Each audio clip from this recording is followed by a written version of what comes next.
Assalamualaikum warahmatullahi wabarakatuh. Bertemu lagi dengan saya RST Channel untuk belajar lebih lanjut tentang Information Technology Service Management atau yang kita kenal sebagai manajemen layanan teknologi informasi.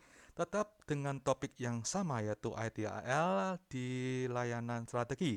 Yang pertama subtopik yang akan kita pelajari subtopik yang pertama yaitu strategi manajemen untuk layanan TI. Yang kedua adalah manajemen permintaan yang kita adakan di part 7.2. Mari kita pelajari rekan-rekan. Nah, yang pertama adalah tentang strategi manajemen untuk layanan TI. Apa sih strategi manajemen untuk layanan TI? Ternyata strategi manajemen untuk layanan TI ini merupakan proses rangkaian aktivitas untuk merumuskan strategi layanan TI agar manajemen layanan TI dapat menjadi aset strategis organisasi, rekan-rekan. Nah, apa yang dimaksud dengan aset? Di sini aset adalah sesuatu yang berharga. Dan untuk aset strategi organisasi itu adalah sesuatu yang berharga yang dimiliki dan dapat dipergunakan untuk keuntungan organisasi. Nah, bagaimana kita bisa mengetahui contoh-contoh manajemen layanan telekomunikasi sebagai aset strategis?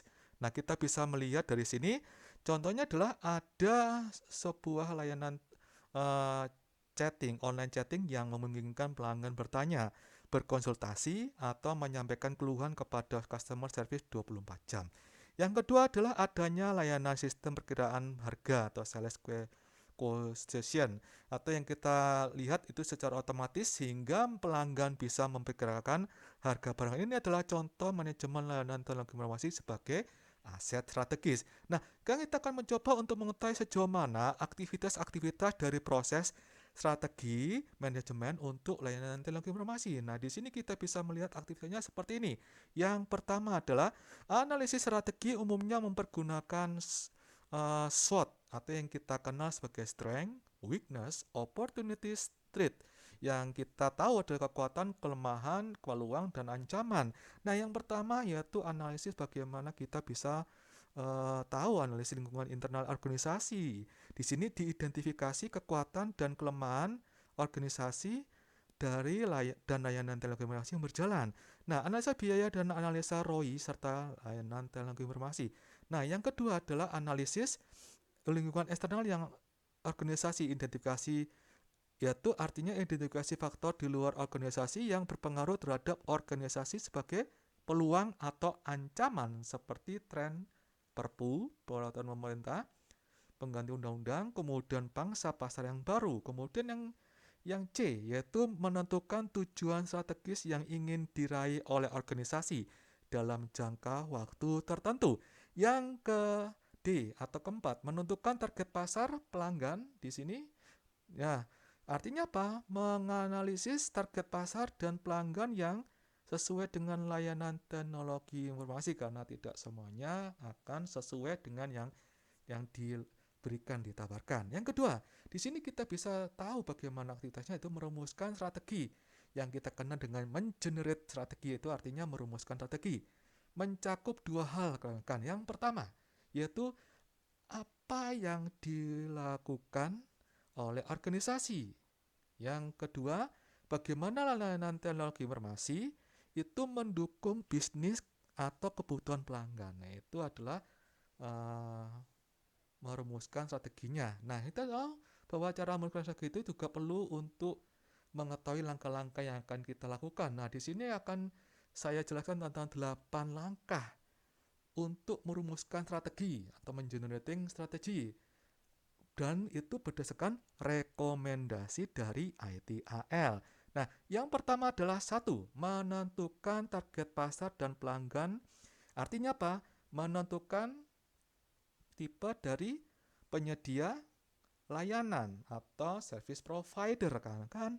Dan di sini kita bisa lihat bisa aja internal yang akan dipakai, bisa model shared yang akan dipakai, bisa model layanan provider yang eksternal. Nah, itu kita harus tahu apa mana yang akan kita pilih. Kemudian menentukan target pasar atau pelanggan layanan teknologi informasi yang akan diberikan. Yang kedua, memahami pelanggan. Artinya apa memahami pelanggan?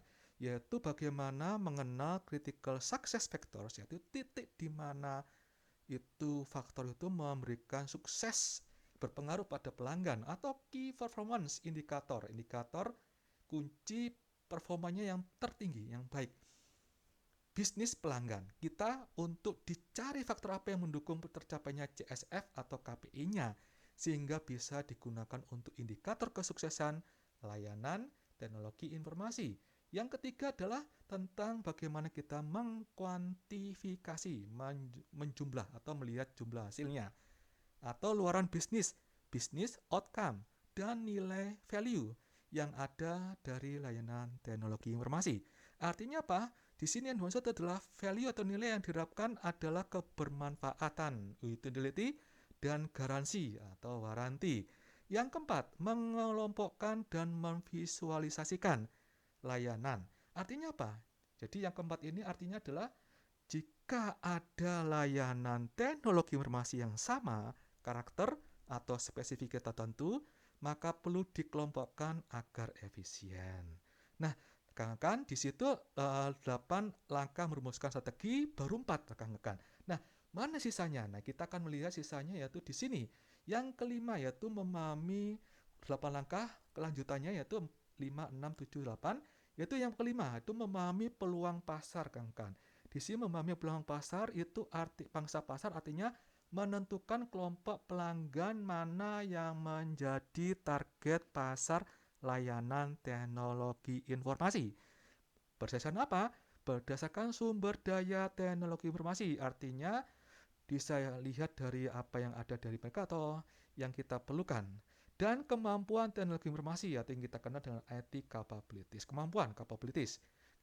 Yang keenam, yaitu langkahnya yang keenam adalah mendefinisikan layanan TI itu berdasarkan luaran. Jadi rekan-rekan bisa tahu di sini luaran yang kita kenal dengan outcome itu artinya apa? Memilih layanan teknologi informasi yang akan disediakan berdasarkan pilihan luaran bisnis atau bisnis outcome yang pelanggan harapkan akan diketahui komponen-komponen dan layanan pendukung yang dibutuhkan. Nah, yang ketujuh rekan-rekan, yaitu mendefinisikan model layanan atau service model. Ya, artinya apa? Model yang menggambarkan bagaimana layanan aset berinteraksi dengan pelanggan aset, sehingga menciptakan nilai atau kita kenal value. Yang ke-8 adalah mendefinisikan unit dan paket layanan. Artinya apa?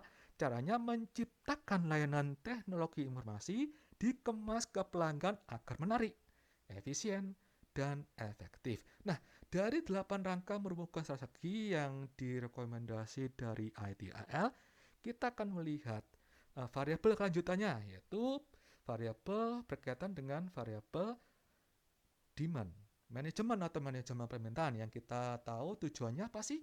Manajemen permintaan. Di sini yang pertama adalah untuk memahami pola permintaan layanan teknologi informasi itu apa aja. Seberapa banyak? Seberapa sering? Kapan? Kemudian kapan saat kritis layanan. Dan yang kedua, untuk mengantisipasi pola permintaan pelanggan teknologi informasi agar selalu memenuhi permintaan pelanggan rekan-rekan. Yang ketiga, bagaimana untuk mempengaruhi pelanggan tetap mempergunakan apa? Mempergunakan layanan teknologi informasi yang disediakan rekan-rekan. Nah, dari sini kita akan melakukan untuk mengetahui lebih lanjut aktivitas untuk implementasi proses manajemen permintaan. Kita sudah masuk variabel kedua yaitu manajemen permintaan, berarti kita mempelajari aktivitas untuk implementasi proses manajemen permintaan. Nah, di sini ada 5 aktivitas. Yang pertama yaitu identifikasi sumber dokumen. Nah, di sini kemudian contohnya apa? Contohnya bisa kita lihat rencana bisnis, ya. Kemudian rencana marketing, kemudian rencana produksi, kemudian prediksi penjualan kalender akademik itu di universitas, ya. Jadi ini ada pengkhususan karena akademik. Yang kedua yaitu aktivitasnya adalah mengidentifikasi kelompok pengguna layanan user profile dan pola aktivitas bisnis atau PBA.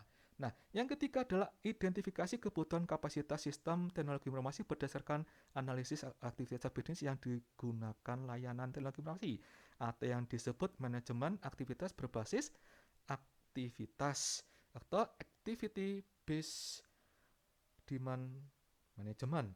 Nah, yang keempat yaitu memformulasikan paket-paket layanan teknologi informasi berdasarkan karakteristik kebutuhan setiap pengguna. Nah, yang kelima apa aktivitasnya yaitu merumuskan dan menerapkan taktik tertentu untuk mempengaruhi permintaan pelanggan agar kapasitas layanan yang dimiliki selalu memenuhi kebutuhan pelanggan. Nah, dari aktivitas yang akan diimplementasikan proses manajemen permintaan, maka kita perlu tahu apa sih contoh-contoh dari pola aktivitas bisnis. Pola aktivitas bisnis atau yang kita kenal dengan PBA atau Pattern of Business Activities. Ini contohnya seperti ini rekan-rekan.